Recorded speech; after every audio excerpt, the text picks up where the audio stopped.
Hello, everybody. Please take your sandwich and have a seat, and welcome to folks who are online. I'm Howard Hu. I'm the chair of the Department of Population and Public Health Sciences here at the Keck School of Medicine at the University of Southern California, and welcome to another Grand Rounds in Population and Public Health. Today, we have a special speaker who's been a superstar in academia as well as in industry. And she is the scientific director at 23andMe, a company that now has 15 million subscribers. I'm one of them. Yes, I am a fan. But in any case, this is an era in which we consider consumer genetics as part of what healthcare may be all about. And we're going to hear some of that from the speaker. But we have also with us David Conti, who's getting into, can we done sandwich? Oh, good. Who's one of our stars, both in terms of genomics and statistical genomics, but also he will be, in fact, running the division of biostatistics while Jim goes on sabbatical this coming July 1st. So to introduce our guest speaker and then to our wonderful panelists, please welcome David Conti. All right. Thank you. So later, after Noura gives her talk, Jim Gotterman and Charleston Chang will be joining us as panelists. But first, it is my pleasure to introduce Dr. Noura Abul-Husn. Coming from 23andMe, she is currently the Vice President of Genomic Health at 23andMe. And this is really an exciting time because 23andMe really has been on the forefront of really introducing genetics to the consumers and the population long ago with Ancestry, and then now with risk prediction and other things that are coming to sort of the consumers. And so as a role as vice president, she helps to sort of focus on 23andMe's clinical strategy to integrate these consumer genetics into healthcare and provide genomic medicine expertise to direct the company-wide strategic initiatives. She is also an associate professor of medicine at the Icahn School of Medicine at Mount Sinai. And scientifically, she is the principal investigator of the NIH-funded eMERGE consortium, which is the Electronic Medical Records and Genomics Network. Many of us work with this. This is really the premier sort of consortium introducing sort of the translation of polygenic risk scores to the clinic in that realm. And some of us work in that with eMERGE and some other consortiums that we're part of. And so before coming to 23andMe and still having this position, she was the chief of division of genomic medicine and clinical director of the Institute of Genomic Health at Mount Sinai. And before that, also the director of translational genetics at Regeneron. So really nice sort of industry and academic partnership that has with herself in that realm. So it's my great pleasure to introduce her. She'll give sort of comments and thoughts and talks on that, and then we'll follow up with panelists' comments and then questions from everybody. So thank you very much. Thank you. Thanks so much for the warm welcome and introduction. I don't think I've ever been described as having a partnership with myself before, so I'm gonna remember that. It's really such a pleasure to be here and to learn about USC and this department and to be able to share some thoughts with you. And certainly, if there's interest in hearing more about bridging between academia, industry, back and forth, and a little bit of both, and that partnership, I'm happy to answer questions about that at the end. We're going to talk about genomic screening and public health. As you heard, I am an employee. I'm an equity holder at 23andMe, and I also serve as a scientific advisory board member for a company called Icahn that is developing polygenic risk scores for clinical use. And the things that I want to cover today are going to be really broadly, what do we think about population genomic screening? What does that mean? What is its intention and potential for the future? How can we think about expanding the reach of genomic screening in diverse populations? And finally, with the 23andMe role that I've had for almost 2 years now, what are we doing to scale population genomic screening from a consumer genetics perspective? And I'll share some early data from what we've been observing through these efforts. Okay, so population genomic screening, I think many of you who are here are probably familiar with what's meant by population genomic screening, but just to make sure we're all on the same page, this is really taking genetic testing and moving away beyond its typical diagnostic application. So I'm an internist and medical geneticist by background, and the way medical genetics came to be a specialty in the clinical world was really focused on diagnostic or indication-based applications where someone was presenting into clinical care for a reason, whether it was a spectrum of physical features that were suspicious for a genetic syndrome, or a family history that was suspicious for something that was inherited. There was a reason that they were coming to see that clinical expert, be it a medical geneticist or a genetic counselor, to try to find an answer that would meet that clinical picture that was painted.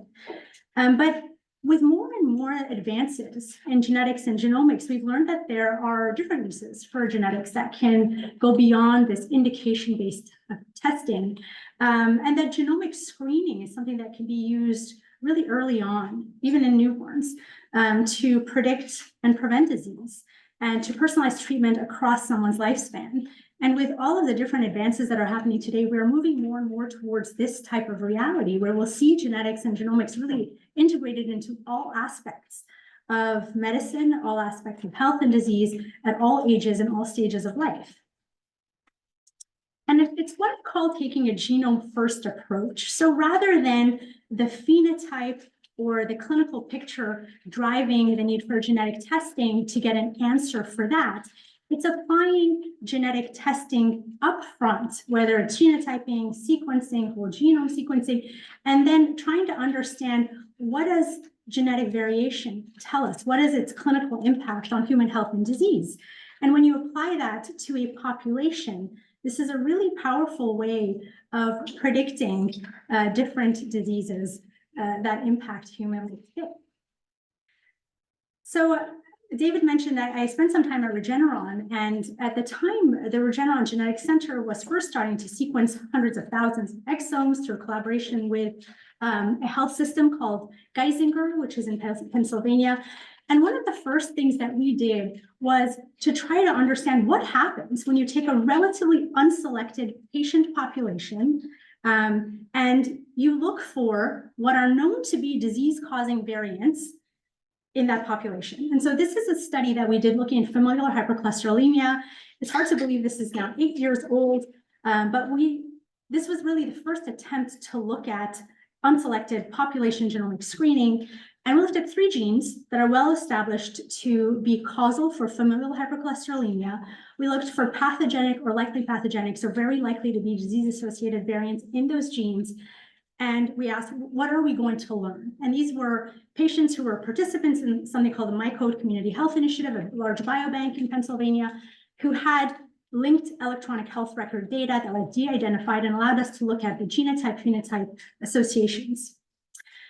And sure enough, we found that people harboring variants that were disease-associated in those genes had elevated levels of LDL cholesterol, the bad type of cholesterol that is typically elevated in people with the disease, familial hypercholesterolemia. And when we looked further, we found that people with harmful variants in those genes were elevated risk for a coronary artery disease, and not just general coronary artery disease, but also early stage CAD. And we saw that this was actually different based on which gene those participants were harboring variants in. And you could really account for those differences, and we were able to learn a lot. So there were a few take-home messages from this study, and these have since been shown time and time again in different approaches, in different diseases, in different biobanks. One was that the prevalence of genetic conditions in the general population is much higher than we think. Everyone has disease variants for something, but we don't necessarily know that. And for this particular example, familial hypercholesterolemia, we found that the prevalence was around double what was previously thought to be that genotype prevalence. So close to 1 in 200 in this, again, unselected, but patient-based population. So maybe not totally generalizable to the general population, but it gives us a clue. The condition was relatively underdiagnosed. And I always like to say identifying a variant on its own is not indicative of a diagnosis. It is indicative of a risk for a diagnosis. There needs to be a clinical evaluation and follow-up to understand whether that person meets criteria for a clinical diagnosis. In this case, based on valid clinical definitions for familial hypercholesterolemia, we could estimate that about 24% of people had probable or likely FH, and those were in the individuals who are variant positive. So relatively underdiagnosed. And not surprisingly, when someone's not diagnosed appropriately, they're probably not being aggressively treated or managed the way they would be if they had the diagnosis. In this case, we found that not everyone who had FH was on a lipid-lowering medication. And for those who were on lipid-lowering therapies, half or so were not achieving an LDL goal that would put them at reduced risk for early heart disease and stroke. And these take-home messages of prevalent, underdiagnosed, and undertreated have come up, as I mentioned, time and time again for many different conditions. And I'm not going to go through all of those studies, but they're abundant today in the literature. And just to give an example of how this could potentially impact public health today, if you took what the CDC considers to be tier 1 genetic conditions, those with the highest potential for positive impact on public health, screening for just those 3 conditions and 9 genes in those conditions would identify disease risk in about 4.5 million people in the US today. And those are here on the table on the right. The one that we've been talking about, familial hypercholesterolemia, is a cardiovascular disease. The other 2 are cancer conditions. One you're probably very familiar with, BRCA1 and 2, related hereditary breast and ovarian cancer syndrome. The other is Lynch syndrome, another cancer syndrome that mostly causes increased risk for colorectal and endometrial cancers and others.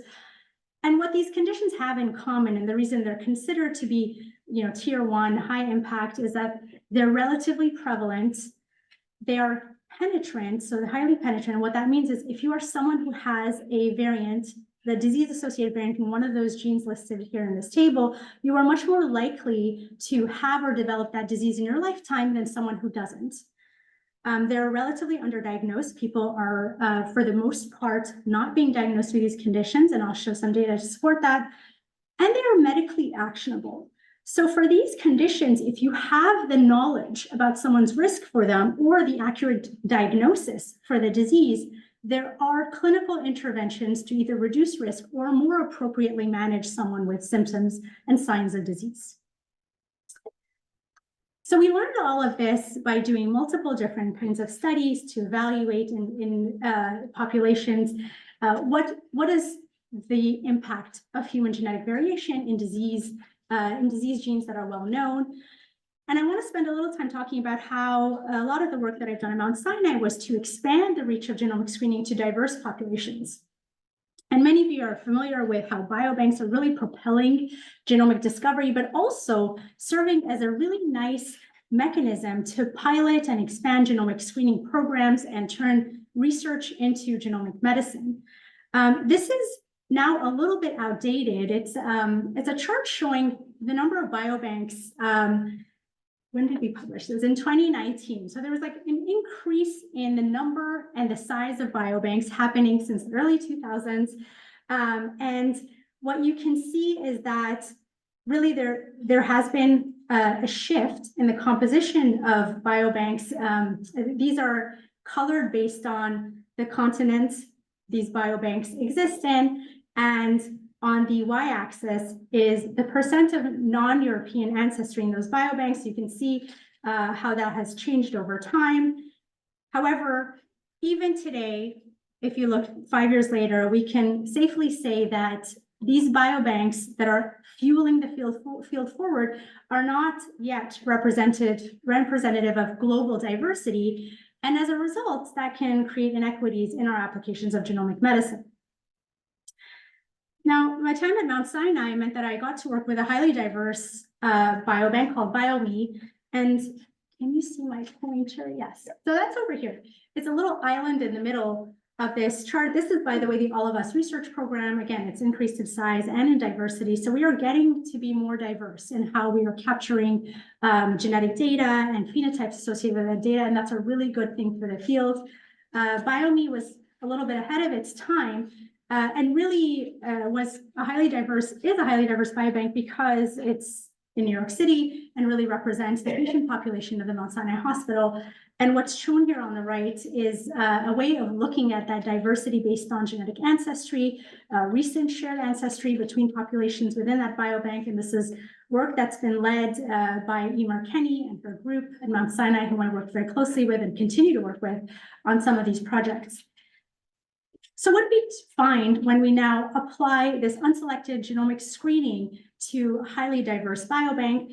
I'll give one example of this, and this is where we looked at BRCA1 and BRCA2, well-established disease genes causing high risk for cancer. And we looked across the BioMe biobank to see what was the prevalence and what was the clinical impact of having disease-associated variants in those genes. We found many disease-associated variants. We found, again, a higher prevalence than expected. Now, I will say the population prevalence for the genotype prevalence, I should say, for BRCA1 and 2 is probably around 1 in 200. It used to be estimated as 1 in 400. So again, we're seeing a doubling in prevalence based on these unselected population studies. We had a particularly high prevalence because of a high proportion of founder populations in our database, one of them being individuals with Ashkenazi Jewish ancestry who have a particularly high genotype prevalence for BRCA1 and 2 due to 3 well-characterized variants in those genes, and those are listed over here. And so we had multiple people who were harboring those variants. But we also had many other founder variants that were non-Ashkenazi Jewish founder variants that were scattered across different populations. And the next most prevalent one was actually this BRCA2 variant down here that is particularly prevalent in people with Puerto Rican ancestry. So those were some really interesting and unique findings that we're able to show and also to recapitulate what's well known. So it has been shown before that individuals of Ashkenazi Jewish descent are around 1 in 50 of them will have a pathogenic variant in BRCA1 and 2. We saw almost exactly the same thing in this population-based biobank at Mount Sinai. But then we looked at who's had clinical genetic testing for BRCA1 and 2, and 73% had not. So there was a relative unawareness, at least from what we could capture in the medical record, of this type of very serious cancer risk in that patient population. And this again is something that has been seen elsewhere. It's not a health system issue. It's kind of a systemic issue that we don't consider many people as having genetic risk. We don't use that to think about who's at risk for what today, at least not yet. So most people don't have this awareness, and this is for BRCA1 and 2. When we looked a little more closely, we found that there was a difference in people who did have those Ashkenazi Jewish founder variants, and almost 40% of them had clinical genetic testing. And I don't know how familiar folks are here in guidelines for who should be receiving genetic counseling and genetic testing for hereditary breast and ovarian cancer syndrome, but there has long been knowledge about the increased risk in the Ashkenazi Jewish community. And so that has been identified as a high-risk population. So if someone self-identifies as being Jewish, they're often counseled differently to get cancer genetic testing for BRCA1 and 2 than someone who does not. So what that meant was that people who didn't have Ashkenazi Jewish ancestry were much less likely to have had clinical genetic testing for BRCA1 and 2. We looked a little bit more closely at disparities in genomic risk awareness, and this is now by self-report population, race and ancestry group. And what you can see is that, again, there's relative unawareness of genetic risk, but that awareness does change based on the population group. that's being studied. And if you are a person who is Black or African American by self-report, you are much less likely to have had clinical genetic testing for BRCA1 and 2. And these are people who have those variants in a population biobank. We also learned that there were disparities in genomic knowledge for, again, BRCA1 and 2, arguably the most well-established genes that we use in clinical genetics today. What this is showing is that the number of individuals who had variants of uncertain significance, and those are variants that are really sitting in this gray zone of uncertainty, where we don't know if they're benign or not disease-causing, and we don't know if they're pathogenic or clearly disease-causing. And I think I can speak for many genetic counselors and medical geneticists to say that that gray zone of BUS is the bane of our existence, because you can't act on uncertainty in a clinical setting. And so you're left with uncertainty and a patient's left with uncertainty. So that's something the field is trying to resolve, to characterize variants as either being benign or pathogenic, no gray zone. We're not there yet. And what you can see over here, and I don't know if that's too small, but these are self-reported population labels on the left. So the first one here is Black or African American individuals. They had a higher rate of variants of uncertain significance, or variants that were classified in a public genetic variant database called ClinVar as conflicting. So there were conflicting levels of evidence for pathogenicity compared to other populations in this study. And again, this is something that has been seen in more recent studies in other genes and other variants. What was interesting here is that we were able to see that that rate of variants of uncertain significance increased and was correlated with the proportion of African genetic ancestry. So what this is trying to say is that we have knowledge bases for genomics. They have largely been skewed towards knowledge that's based on individuals of European descent, particularly West European descent. So our knowledge is greater, and we're able to classify variants with more certainty in certain population groups than in others. And we have a long way to go to become equal in how we're able to identify and accurately classify variants across populations representing our global diversity. And I'm going to take a very small tangent to another example of why this is really important. This is not a population screening study, but this is a study I also participated in at Mount Sinai that was looking at children with suspected genetic conditions who underwent both whole genome sequencing and targeted gene panel testing. We were trying to understand whether the yield of genome sequencing as a first-line test was going to be greater than targeted gene panels, and really understand whether that should influence clinical practice.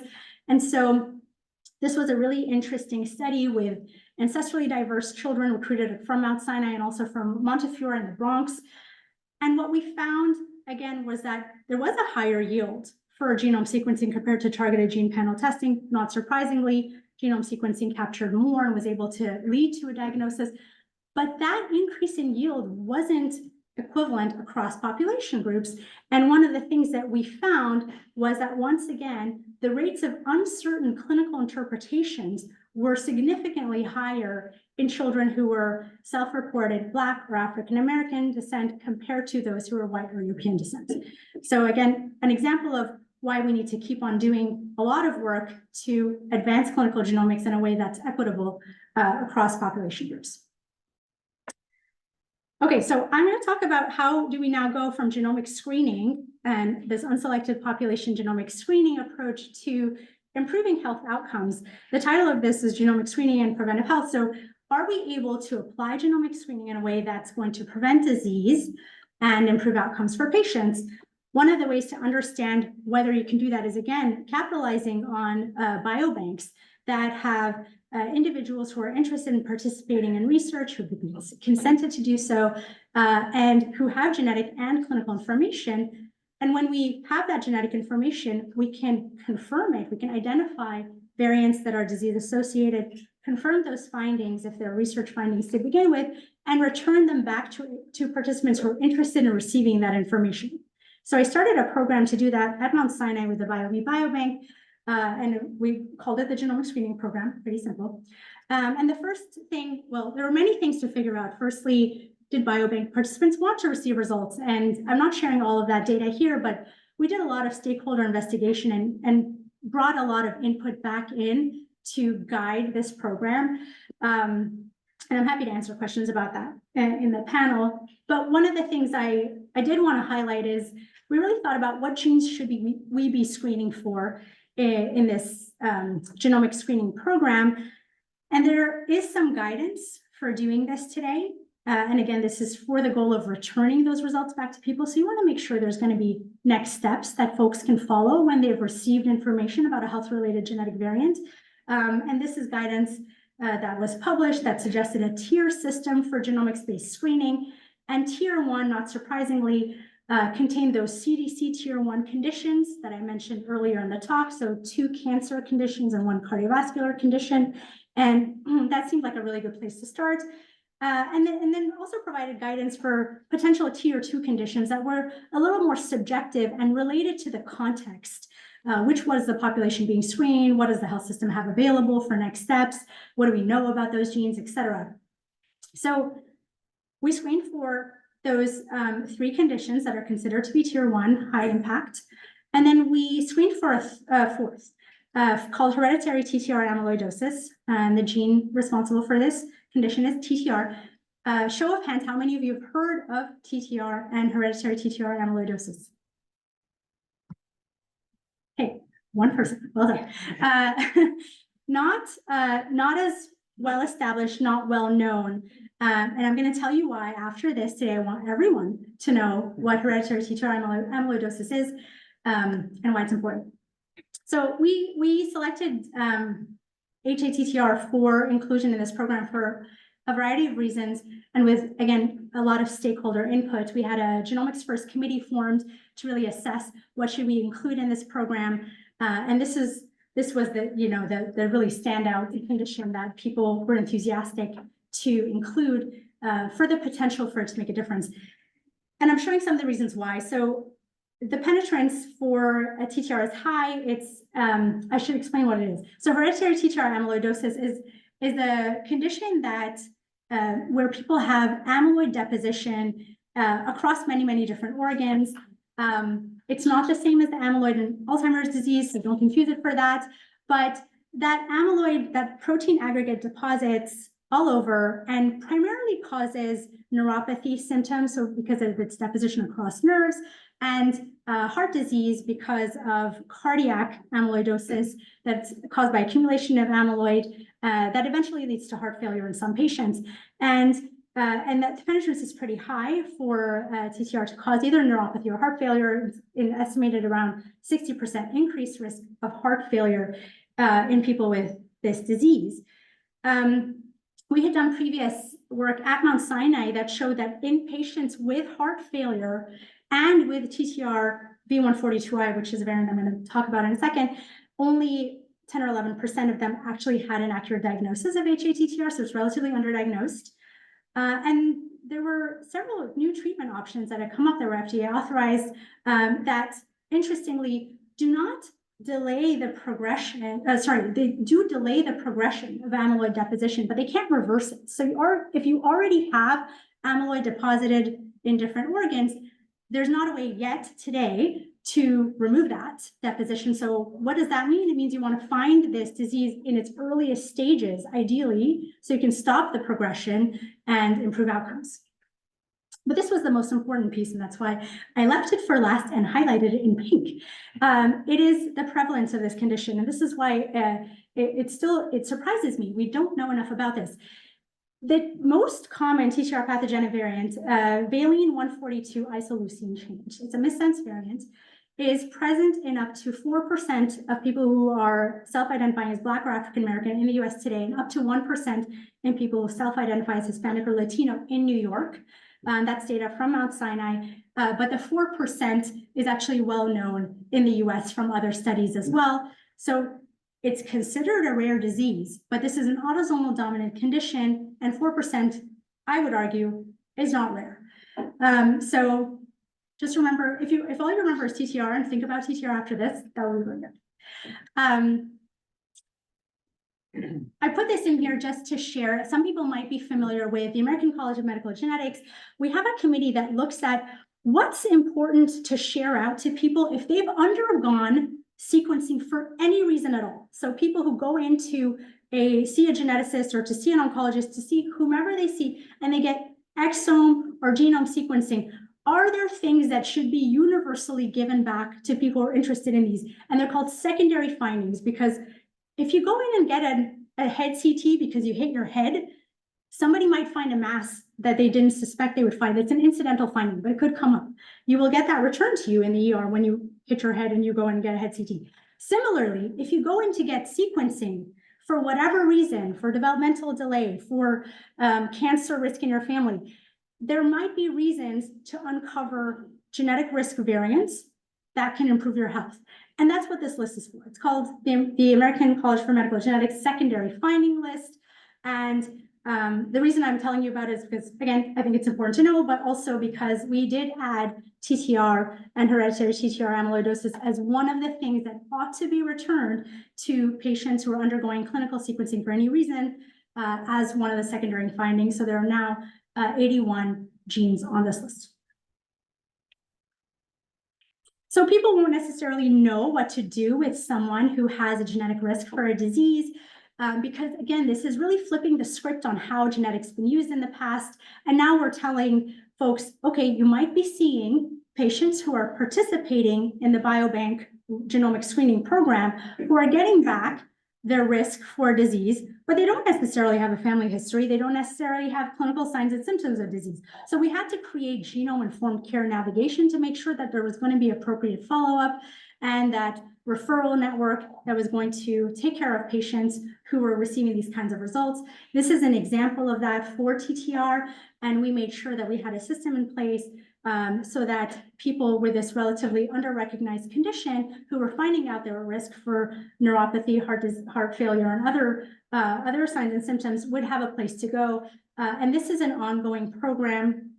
And my colleague, Dr. Amy Kontorovich at Mount Sinai, and myself are continuing to evaluate how can we best assess people for the earliest signs and symptoms of actual disease and its disease progression. And I want to share just some of our early findings of like, what do you actually see when you screen for TTR? Because this was the first program to do so in an unselected population. So we looked at the first 32 individuals who received a TTR V142I result and just had tried to understand their characteristics. Firstly, none of them had knowledge of their HATTR risk. So this was new knowledge for all 32. And when we looked at the different features that could be associated with this disease, it seemed to us that over half had HATTR-related features at the time of result disclosure. Those were either cardiac, autonomic neuropathy, or peripheral neuropathy features.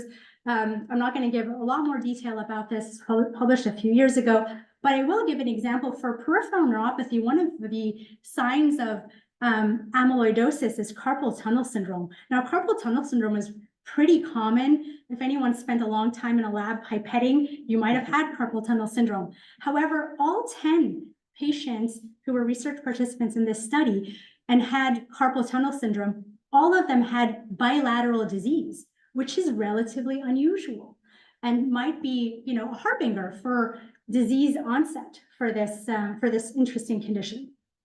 So the other example I'll give on the cardiac side, the 4 who had cardiac features, all 4 of them had heart failure at this point. Not a single one had a diagnosis of TTR V142I related heart failure. So what did they do with that information? We had followed them at that time for 8 months. More than half followed up with a specialist, and many of them had recommended cardiac studies based on that initial clinical evaluation. And 2 of this first cohort did come out of this with a diagnosis of HATTR, and that resulted in changes in how they're being managed from there on. Okay, I'm going to switch gears a little bit. I've shown kind of how genomic screening can be applied and taken through all the way from a research participant to a patient. And then we need to see what happens with that information. Do they follow up? Do they get diagnosed? Do they get managed differently? And one of the things that I'm really excited about that David mentioned in the introduction is the eMERGE network, which is returning integrated genomic risk and clinical information for a diverse set of participants across the country. There are 10 different sites involved, including Mount Sinai, which is a high diversity site.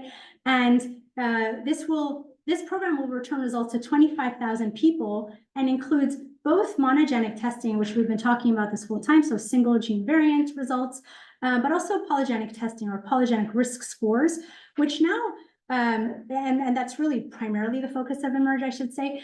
And that PRS part really now allows us to understand risk for common diseases and to do that for a much larger proportion of the population, because many people can be identified as being at the highest end of a polygenic risk score spectrum, and that risk that's captured may be equivalent to what you'd get from single gene variant risk. And that has been shown for things like heart disease and cancer today. So ultimately, what is this going to look like? We hope, well, David hopes, I hope, many of us hope, that we're going to come to a point where all the different kinds of genetic information that you might be able to get for someone, and their clinical risk information, and their family history information, and their environmental and exposure and lifestyle information all gets consolidated into a score. What do you need to know about your particular risk for cancer, for cardiovascular disease, for things that you want to care about and maybe prioritize in your preventive health journey? And I think this is a really nice example of a step forward. We don't have a great way of today of integrating all of the information into a single score, but what eMERGE is allowing us to do is present that information for relevant diseases in a primary care setting, and then see what does the participant do with that information? What does their primary care provider do with that information? And ultimately, we want to know, do polygenic risk scores, for the most part, do they impact actions taken by both providers to manage disease risk and by patients to reduce their risk and be healthier? So one of the things that I did want to share that's related to eMERGE is what we did at the very beginning to understand how a diverse patient population was going to perceive this type of risk information. And for those of you who are not as familiar with polygenic risk scores, one of the concerns with PRS today is our ability to apply accurate disease prediction across different ancestry groups. And when you take a polygenic risk score that's been derived in one population group, it doesn't necessarily accurately predict risk in the same way when you take it over to another population group. That's well known now, and there are very interesting statistical ways to try to deal with that I can't speak to, but others who are much smarter than me in that realm can. And I know there's great work being done here to get us closer to being able to develop and implement polygenic risk scores more equitably across different populations. So with that knowledge, we wanted to know, what did our patient population think about us implementing polygenic risk scores, which are new and evolving technology in genomic medicine, given those caveats. So we selected 30 English and Spanish-speaking participants of the BioMe Biobank, and we asked them in this study what they thought were opportunities and what they thought were potential barriers to access. And some of the things that they really highlighted were access disparities to adoption as being a concern, and whether these types of technologies were going to be available to everyone in an equitable way. And those included financial barriers, health insurance coverage, and then even things like race, ethnicity, and preferred language. Understanding and communication was huge. I think that we need to do more to communicate genetic information in a way that's less complex and more understandable to people as it becomes more routine in clinical care, and that clearly came out from this study. The one thing I will say that was really interesting was that individuals were not perceiving that inability for polygenic risk scores to be as accurate in diverse populations as a problem to implementing that today.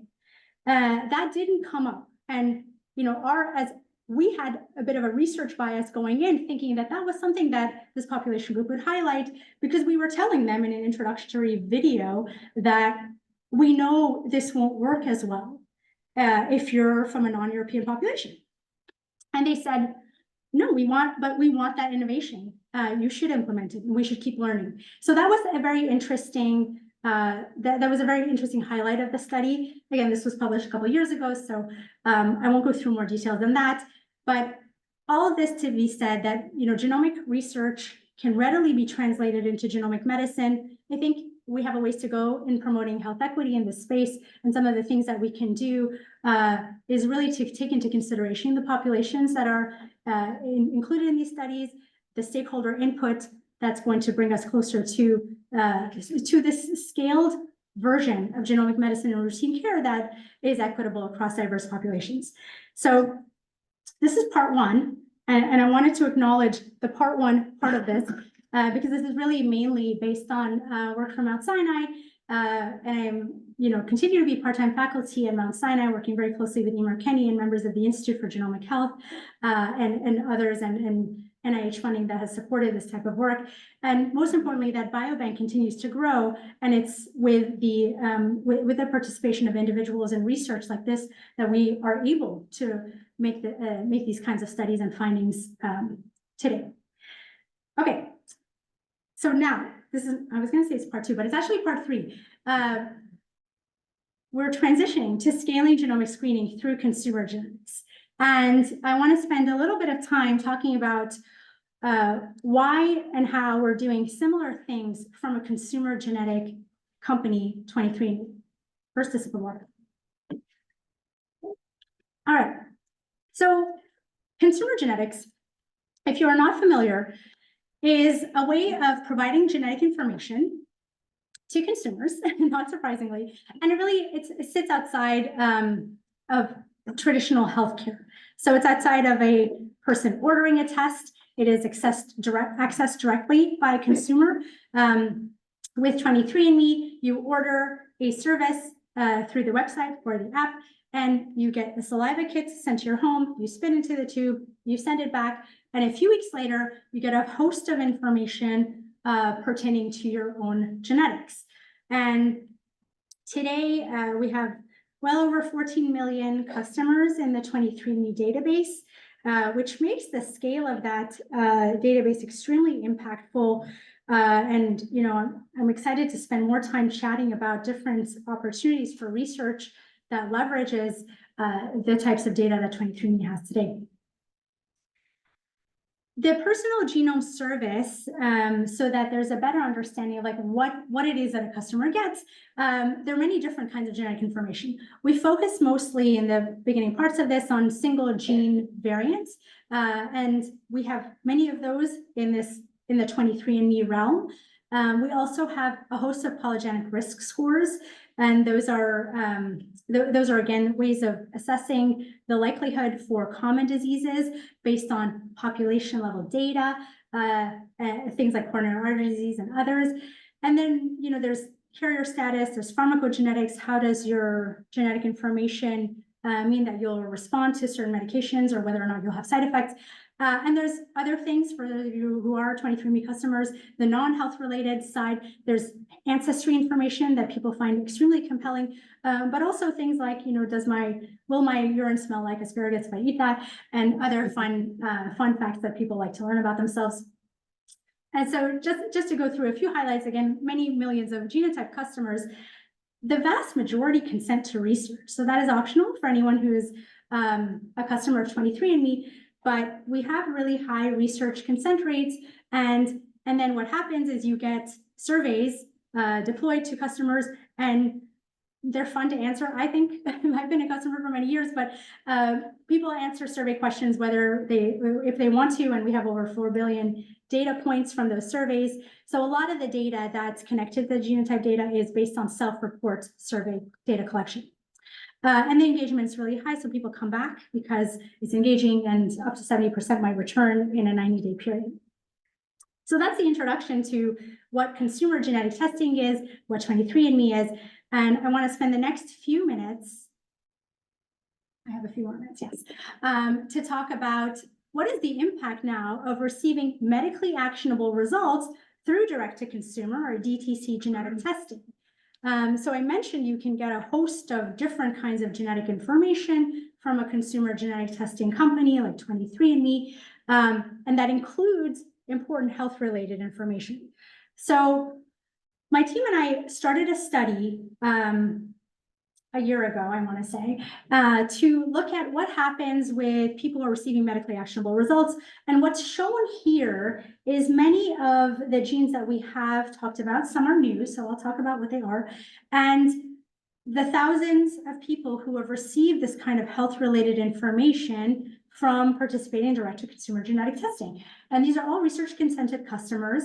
And we selected only those who had a gene variant that corresponded to a gene that was on that American College of Medical Genetics list of important secondary findings that should be returned to people if they're undergoing sequencing. So we took that as kind of the subset of things to look at here, because the world would agree that those are medically actionable. And we wanted to evaluate what people did with those results. So they had to have seen those reports before we deployed the survey. And I think I have, okay. So that study population was any people consented to research. They had to be adults and living in the US.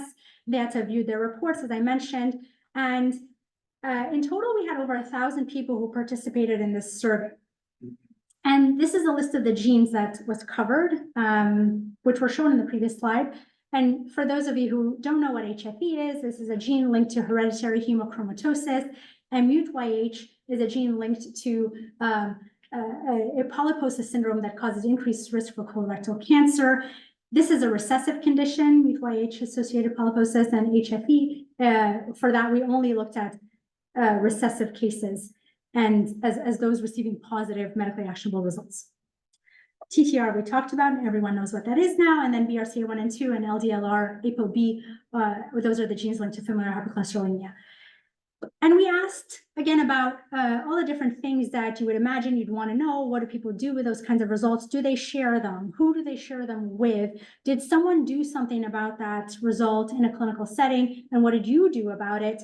And actually, had you had prior knowledge of that result before you came into the 23andMe experience? So most people, not surprisingly, had not previously had genetic testing for that particular result. Overall, 19% said that they had prior knowledge of a gene variant that was discovered in their 23andMe experience. And the largest proportion was seen in those with BRCA1 and 2. Not surprisingly, we do a better job of testing for BRCA1 and 2 than of all of the other things, but that was still around 30-some%. MUT-YH and the other cancer condition also was a little bit higher. Most people did have a personal or a family history, and that is not of the syndrome necessarily itself, but we curated clinical signs or symptoms of disease that were particularly relevant for each one of these conditions. And we asked participants of this survey whether or not they had experienced them or a family member had experienced them. And you could see over 50% on both sides overall had some indication of a personal or family history of the disease in question. And that was the highest for the familial hypercholesterolemia, where the signs and symptoms of the disease are really heart disease or high cholesterol. And for BRCA1 and 2, I'll just point to the very high percentage of people who had a family history of a cancer related to hereditary breast and ovarian cancer syndrome, which can be breast cancer, ovarian cancer, but also pancreatic cancer, prostate cancer, and melanoma. And the others were a little bit lower. But obviously capturing interesting aspects and characteristics of people who potentially have risk, but also clinical features of the disease in question through direct-to-consumer genetic testing. And then we asked, what do they do with their results? Have they shared them? On the left is whether they had shared them with their primary care provider or a specialist, and almost half had. One of the things that happens with consumer genetic testing is because it does sit outside the healthcare realm, there can be barriers to accessing information about what to do with that. And that's a problem that we're trying to solve. The people who had shared the most with a healthcare provider were those with cancer risks for BRCA1 and 2 and for MUT-YH. So that's good, but others less so. And then family sharing was really high. And one of the things we think about a lot in clinical genetic testing is cascade testing. Every time you identify a proband or the person who is coming to clinical attention, every time you identify genetic risk in them, you've identified potential genetic risk in all their family members in their community. So every first-degree relative for an autosomal dominant condition has a 50% risk of having that same genetic variant. So to me, it's really nice to see that people are sharing those kinds of results with biological relatives.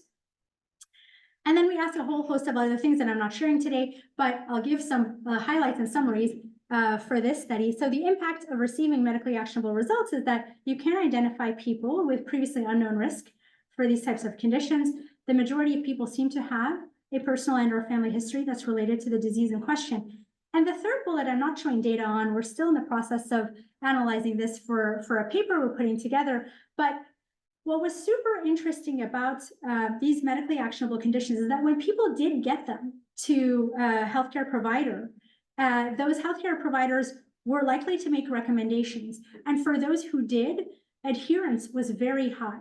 So patients in health systems are going to follow up on recommendations made by their healthcare provider that are genetically informed care decisions. And that means the potential to bring genetics into routine care is very high. And I think that it's something that can really engage patients in shared decision-making around what's really personal to you, your genes.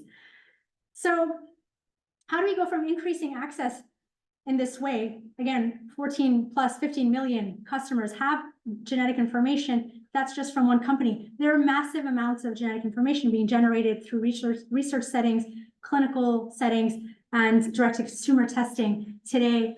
And we need to make sure that people are actually going to benefit from that information and that it's going to result in the improved health outcomes that we hope it will.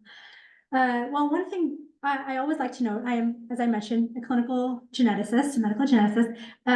We can't keep up with the demand for genomic medicine. This might be a little bit outdated, but I can't find any newer data. At least at the time of this in 2020, there were 4 clinical geneticists per million individuals, and the majority are concentrated in larger urban settings, academic medical centers, et cetera. There was at the time one state, I hope that's not the case anymore, Wyoming, where there was no clinical geneticist available. And you know, that the clinical genetics specialty has to deal with a lot of complex care around inborn errors of metabolism, cancer risk and treatment, prenatal and reproductive genetic testing, all of those things too. But the problem is that other healthcare professionals today are not yet prepared to integrate genomics into routine clinical care. This isn't something that is taught in medical schools in a way that's practical today. You learn, for those of you who are medical students here, you learn about DNA and the basics of DNA in the first year of medical school, not a whole lot about genomic medicine and how genetics can inform clinical care across specialties. And there's no real requirement today for non-genetics professionals to have knowledge or competencies in genomics. And there aren't really great guidelines for how to use genetic information. When you think about polygenic risk scores, bringing them into primary care practice, what we did in eMERGE was really tie the result with a recommendation, because otherwise it's not useful. People can't be expected to interpret the result and figure out what to do with it if there aren't guidelines around that.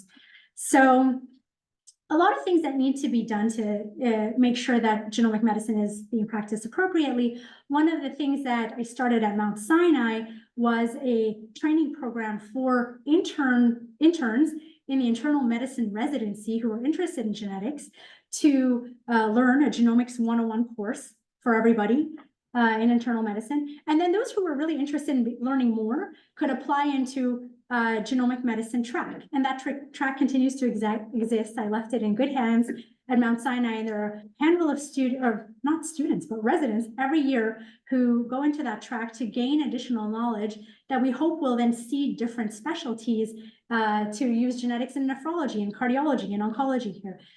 So hope to see more and more initiatives like that.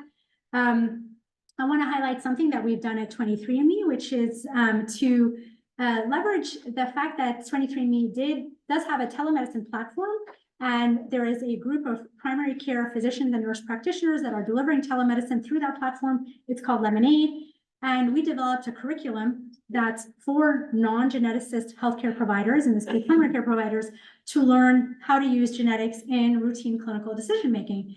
We've deployed that program. It's relatively new. We're thinking of ways to disseminate that more broadly. We have a paper submitted on this that shows how you could implement genetics education for primary care purposes. Again, not to train people to become a specialized medical geneticist, but to bring genetics in the same way we've brought radiology and blood tests into routine care. And what this shows is in our first 40 or so people who took this curriculum, they really started off very unfamiliar, certainly with direct-to-consumer genetic testing, which was, where we were coming from, but also with genetic concepts for the most part. And over time, over the period of the curriculum, their comfort increased and their confidence to use genetic information and how they deliver care increased a great deal. And they really particularly liked, we have a great person, a genetic counselor who has led genetic counseling programs before this role, who knows how to teach adults. and one of the things that works really well is flipped classroom with pre-recorded lectures, case-based discussion sessions, micro-learning. We've created multiple videos, and then experiential learning for people who are interested in having their own direct-to-consumer genetic testing experience. So those are some of the things that we're thinking about. How do we really implement more broadly? How do we scale genomic medicine? And how do we educate the healthcare provider workforce to really consume all of this information?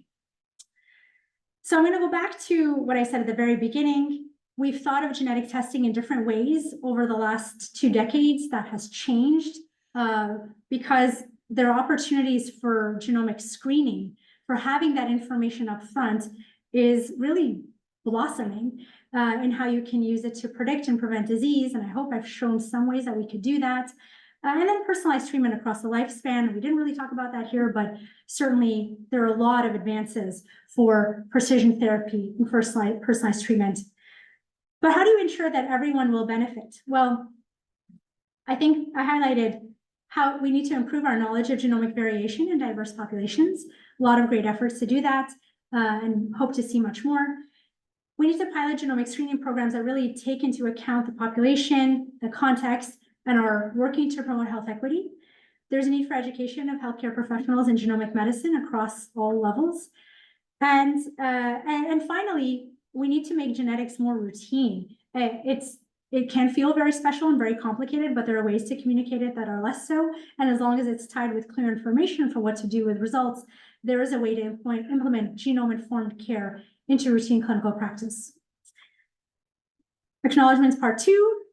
This is the last bit was mostly the 23andMe work. I lead the Genomic Health team at 23andMe. I have a group of really talented genetic counselors for the most part, another physician, and program manager who work really hard to think about health implications of direct-to-consumer genetic testing and how to make this a really good experience when it comes to health-related knowledge.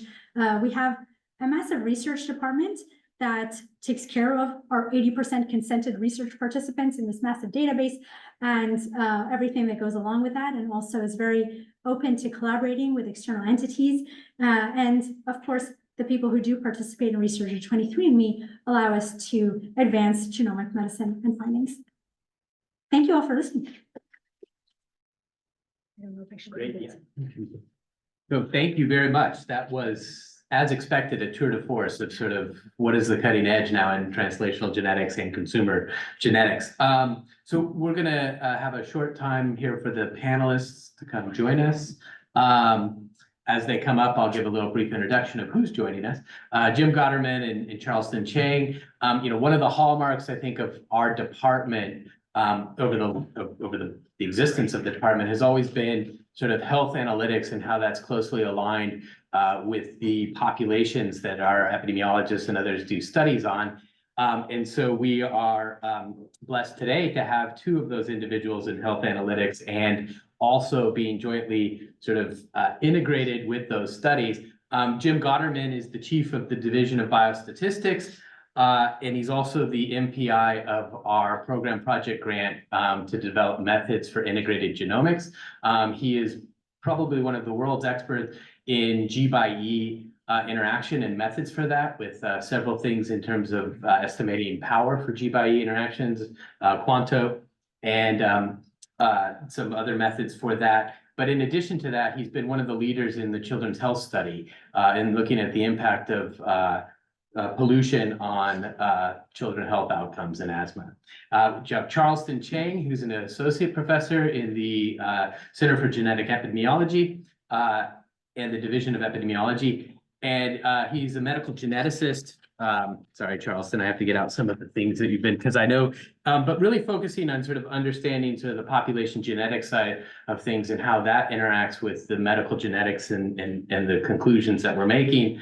And focused specifically on diverse populations with unique histories, including Finland, China, Sardinia, recently getting more involved in the multi-ethnic cohort and the Native Hawaiians and Polynesian studies, and has recent papers on looking at recombination landscapes from the genetic side of things, but also looking at how polygenic risk scores work in those populations. So we are fortunate to have them join us here. So we'll give them a chance here to make some comments, and then we will open it up for questions. Hello. Hey, that was a great talk, Noura. Thank you. Definitely tour for us. I'm really interested in what you were saying about polygenic risk scores and how you want to use those and convey those back to associated with 3andMe.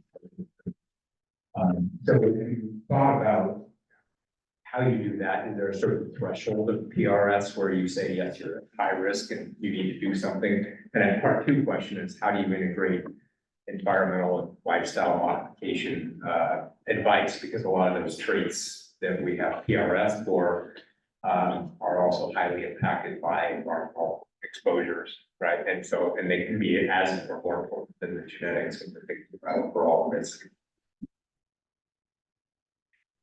Yes, so actually, we do have polygenic risk scores for 30 plus conditions at this point that are being offered to customers who are part of the membership 23 plus premium. And the way that they're communicated is actually not that dissimilar from what I've seen elsewhere, in that we do both a qualitative and a quantitative communication of results where possible. And the qualitative is you would get an increased likelihood or a typical likelihood. We're not giving back a decreased likelihood or even a low risk result. For many reasons, we should talk about that.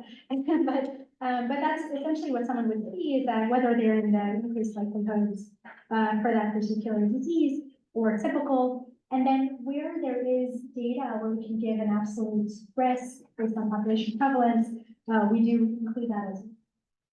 So that is something that currently exists. I think the second part of the question is, well, what about non-genetic factors? We're thinking about that a lot.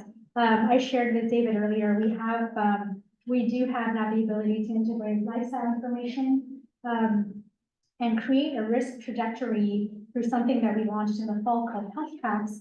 For some number of conditions now, that shows you if you have, where it shows you, I should draw it, but I won't.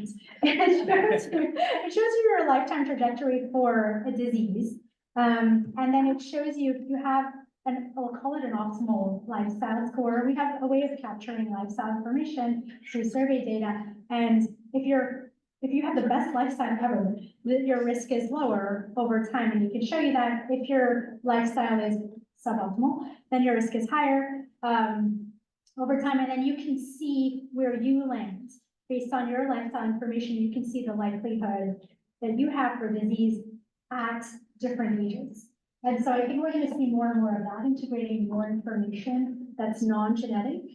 And I mentioned at the beginning, ideally, we want to get to a point where you're giving someone back a single result, a score, but also showing them how, when they engage with their lifestyle and they undertake different risk-reducing interventions, be it lifestyle, environmental or clinical, how that changes over time.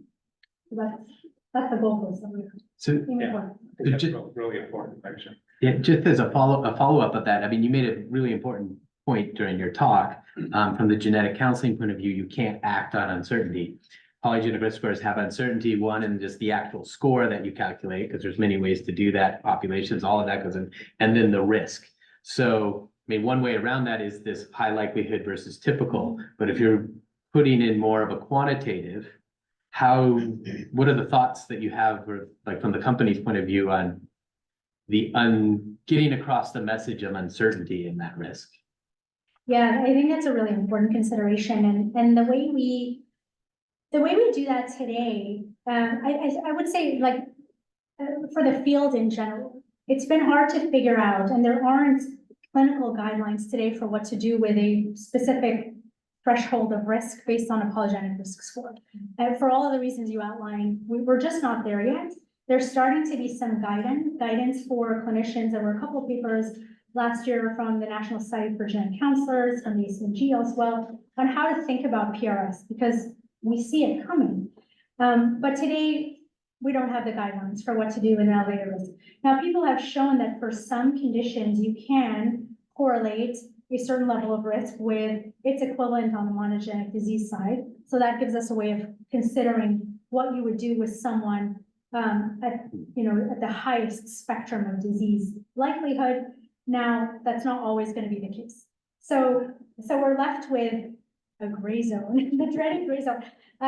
But in this case, it's really, that's really integral to this type of information. We expect it to continue to change. We expect it to evolve. So the way that we deal with that uncertainty also has to evolve. And we have to be comfortable with saying, this is showing you your relative likelihood for disease compared to the population. You may consider, and it becomes an option for shared decision-making for what you could do around that information. Now, is it going to lead to clinical interventions that are different? I think we're starting to see that, for example, in the cardiology space, where people now it's been shown that people at the highest spectrum of risk on a polygenic risk score, also those are most likely to respond to lipid-lowering therapy and have better outcomes. So we may get to a point where we want to think about things a little bit more differently and more granularly. There was another recent paper that showed, non-clinical intervention-wise, but with obesity, if you take people with polygenic risk scores and look at those who have that inherent genetic propensity to be obese, they likely require a different number of steps in their physical activity to maintain or lose weight. So we're starting to see how that's going to differentiate how you manage patients using polygenic risk scores, but I expect to see a lot more, and we're just going to have to really pay close attention to it. Excellent. Charleston? So that was also, I thought was also a wonderful talk, so very glad to have heard it. And sort of being able to having these kind of systems such as the biobank or the consumer database where you can go back and interact with participants, I thought was really powerful, and I'm very jealous. I'm actually a little bit biased, and I obviously think that knowledge is power, and so the ability to be able to expose more people to genetics, get them interested in genetics, I think it's a good thing. But knowledge is also sort of a double-edged sword, right? Sometimes, you're talked a lot about actionable items that would be returning results. But then ultimately, I think the genetic data can be used and misinterpreted as well, right? Like, not necessarily done by 23andMe, but, I can imagine somebody taking the genetic data, go to a rogue website that sort of returns a bunch of results that are sort of half-founded on the science, right? And then that could potentially lead to sort of misinterpretation. So I guess I'm wondering sort of what are the thoughts about at 23andMe, basically, in terms of how to educate and engage the people to make sure, not to just be cautious about what they get from 23andMe, but more broadly, what kind of other things that people can mistake from these kind of genetic data. Yeah, I think that's really important, and we're going to do what they want to with their genetic information for sure. We should talk about this more, but we have very clear language, you know, and when you get a report, I'll use the BRCA one example. So we have the BRCA one report, that's, you know, an FDA authorized report for selective variants in those genes. It's telling you exactly what you are seeing if you receive one of those reports, which, many of our customers get. It's on our base product, and what that means. And, you know, that is the medical device that's a report that's part of community and FDA authorized. When you take your raw genetic data and you upload it elsewhere, and then, you know, get other information, that's no longer within that realm, right? And there certainly can be inappropriate use of information from that. I think the right way to deal with it is know that people may seek out other information. I do think that there needs to be broad education about genetics and genomic medicine in the healthcare world to know how to judge the provenance of information and its, you know, appropriateness for clinical use.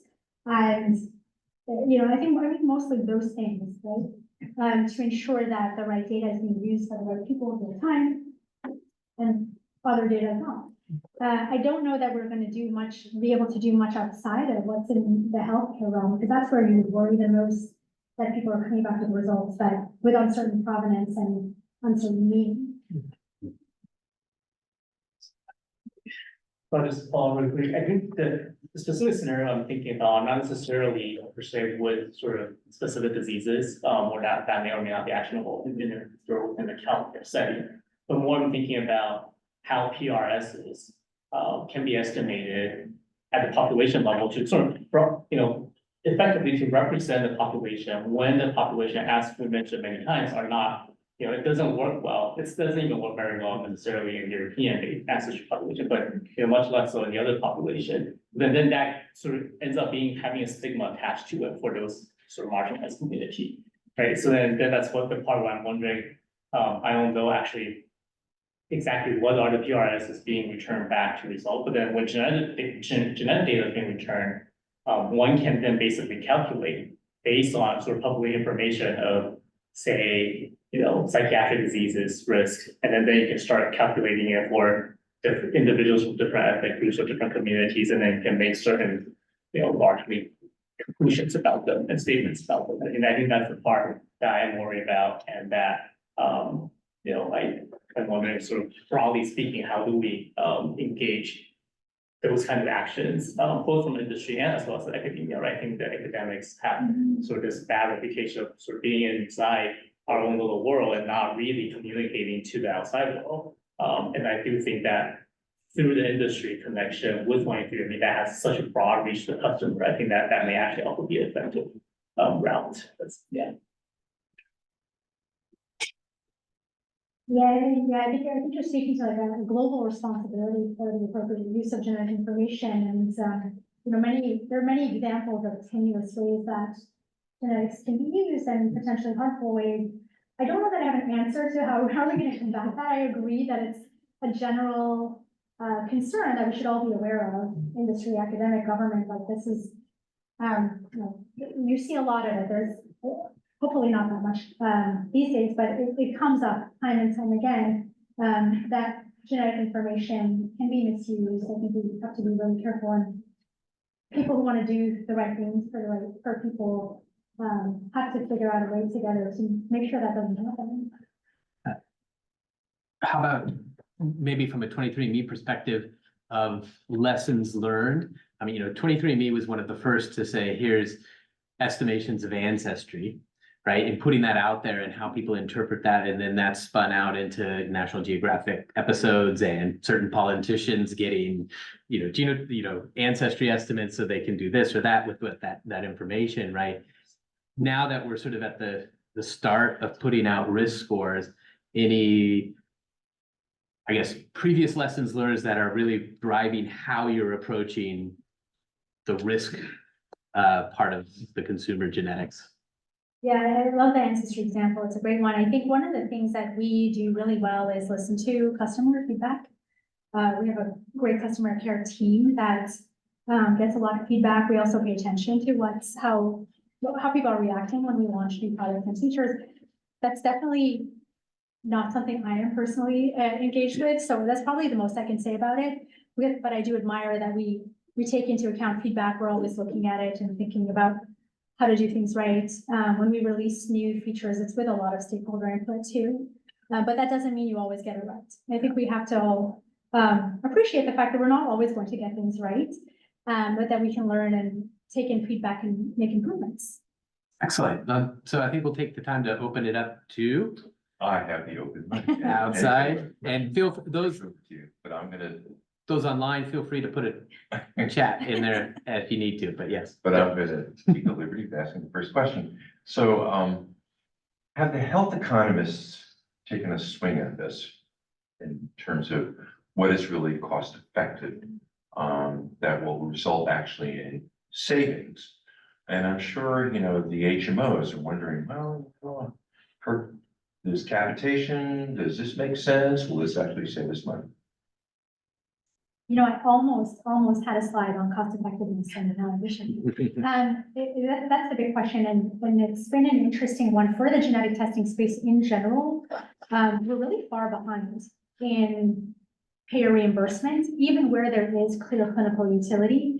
So leave aside everything I talked about was really genomic screening and an innovative way to think about using genetics to stratify populations based on disease risk and help them prevent disease, and think about it from that approach. If you take the classical way genetic testing has been used, indication-based diagnostic, there's still major issues with payer reimbursement, even where there's evidence and there's just been a lag. So, you know, starting with that, I think there's a lot of improvements that need to be made.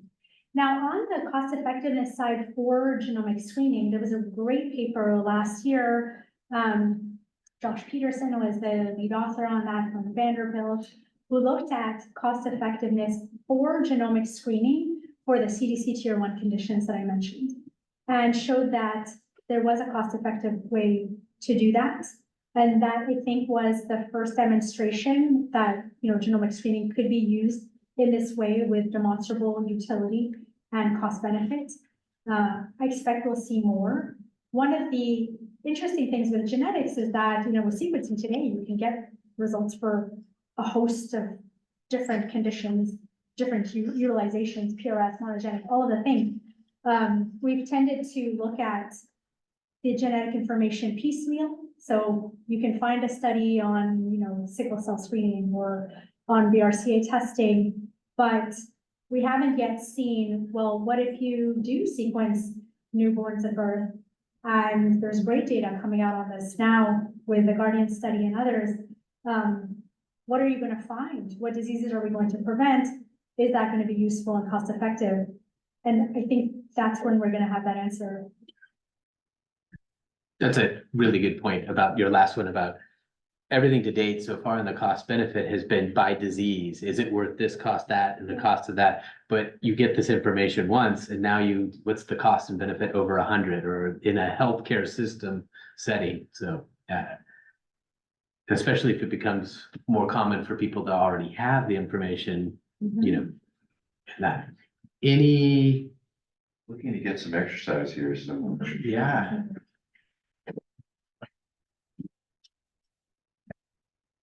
Hi, great talk. Two questions, if I may. First of all, if you're allowed to, could you tell us about kind of what are the major research endeavors at the moment at 23andMe?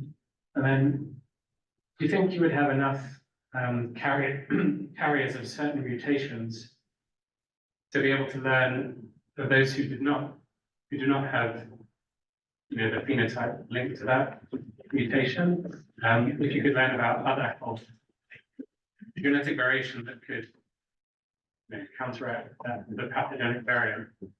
I mean, that might require like following to do sequencing of those individuals, but I'm just wondering if that is something that you've thought about.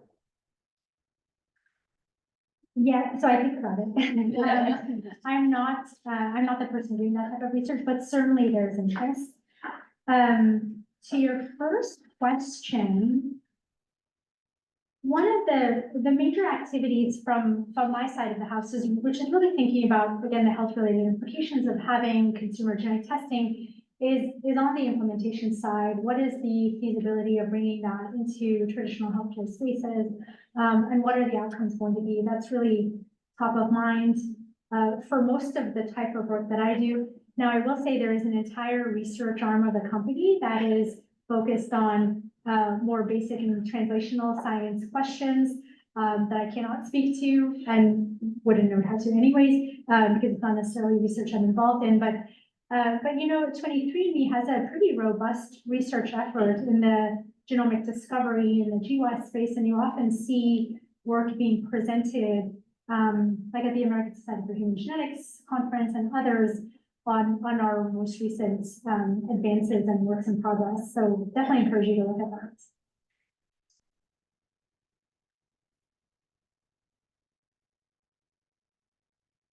Hi, great talk. I'm Claire Campbell, I'm a PhD student here. I was wondering about your study with 23andMe and how you're translating it to populate like patients and how likely they were to like interact with their doctors. Were you able to look at like the demographic breakdown of all of that? Because I would think like people who submit to 23andMe would be self-selecting for like certain characteristics, and maybe that could be influencing their. Yes, we are looking at that. And for sure, there are going to be interesting demographic characteristics that play into what people are, well, deciding to undergo genetic testing in the first place, and then what they do with those results. We've seen that elsewhere in non-23andMe work. We did have a pretty broad representation of survey participants for this particular study. I don't have any quick insights that I can share, unfortunately. Again, it's pretty, these are hot off the press kind of findings, and we're working on that. But one of the things that I'm particularly interested in is whether there are disparities in, you know, people who are seeking care around what would be considered today medically actionable results. So that is something we're definitely looking at.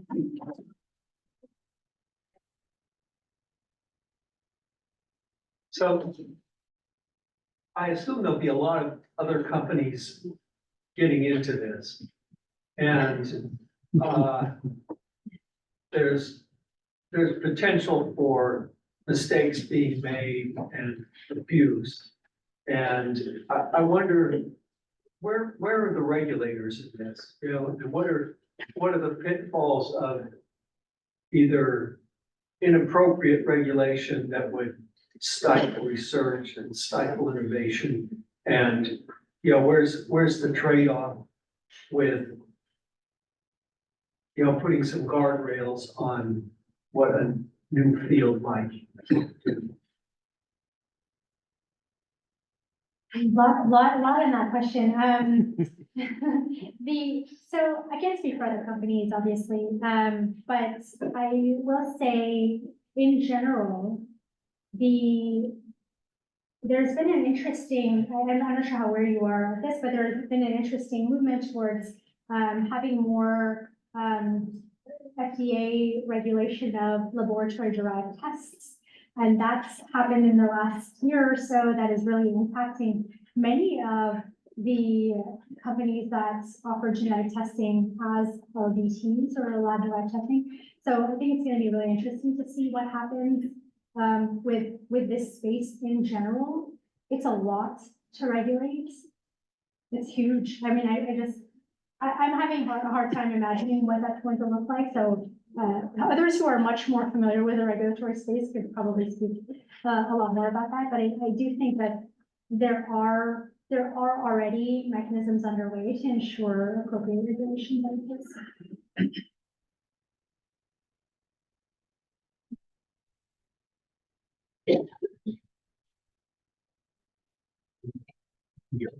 Hi, thank you so much for the presentation. It's great. I'm kind of a novice in this area, but I'm just curious if any of you can speak to are polygenetic risk scores, are they going to improve? What are the ways that they might be more accurate? I think there are obviously tons of ways that they could potentially and are already being used, even though they're not perfectly accurate, of course. But I'm just curious what you guys see, since you guys know so much about the field, like, are they going to improve, and what are the ways that people are working to improve them? Thank you. So they're definitely gonna improve. If you look at the PPHS catalog now, there's about 600 traits that have polygenic scores and about 6,000 scores in there. And so for colorectal cancer, for example, there's like 28 different sets of scores, and you can just look over time and that they've improved in terms of including more and more variants that have been discovered over time. Also more racial ethnic heterogeneity is being brought in. The early scores were primarily European. There's now a smattering of additional racial ethnic groups being brought in. So especially from that standpoint, they are going to be improving.